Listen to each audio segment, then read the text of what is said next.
আসসালামু আলাইকুম ভিউয়ার্স। আজকে গার্মেন্টসের একটি গুরুত্বপূর্ণ বিষয় নিয়ে আলোচনা করব। সেটি হলো গার্মেন্টসে একটি লাইনে এফিসিয়েন্সি কিভাবে বের করতে হয়।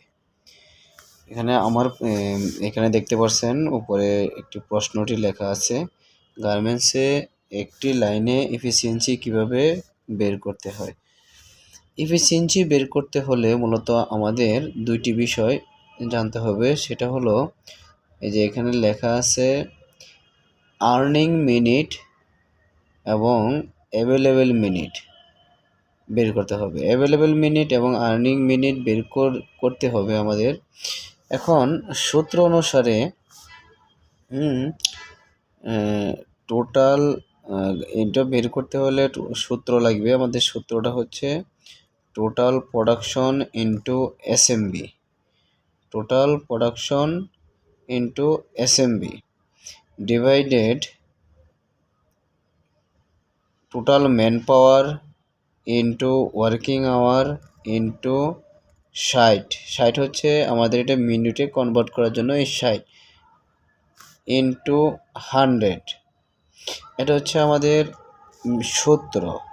আমাদের এফিসিয়েন্সি লাইনের এফিসিয়েন্সিটা বের করতে হলে যে সূত্রটা প্রয়োজন সেটা হচ্ছে আমার এই সূত্র।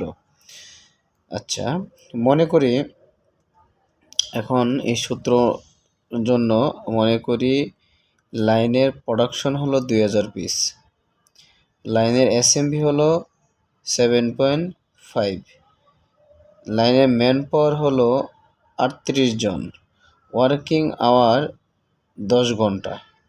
এখন আমরা সূত্র অনুসারে কাজ করব। সেটা হলো 2000 ইন্টু 7.5।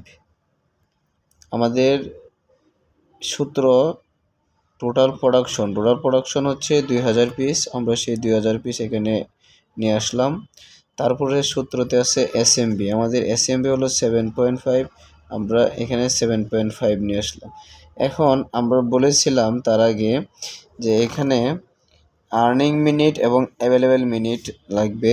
এই যে 2000 ইন্টু 7.5 করলে যে রেজাল্টটা আসবে সেটাই হচ্ছে আর্নিং মিনিট। একে আর্নিং মিনিট বলে। এই যে এখানে লিখে দিলাম, তাকে আর্নিং মিনিট বলে। যাই হোক, পরে হচ্ছে গিয়ে সূত্র অনুসারে ম্যান পাওয়ার, আমাদের ম্যান পাওয়ার হচ্ছে 38 জন, সেই 38 জন এখানে বসালাম। তারপর হচ্ছে ওয়ার্কিং আওয়ার হচ্ছে এখানে 10 ঘন্টা, 10 ঘন্টা বসে নিয়ে আসলাম। সূত্র অনুসারে এখানে আমাদের 60 মিনিট, সেই 60 মিনিট নিয়ে আসলাম ইন্টু 100।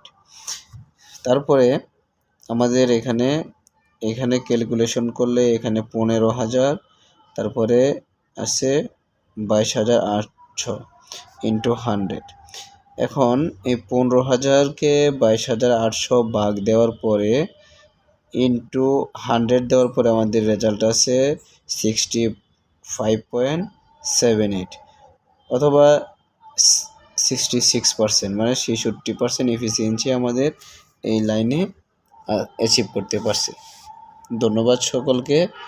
সামনে ভিডিও দেখতে, আরও গুরুত্বপূর্ণ ভিডিও দেখতে চ্যানেলটি সাবস্ক্রাইব করে রাখবেন। আসসালামু আলাইকুম।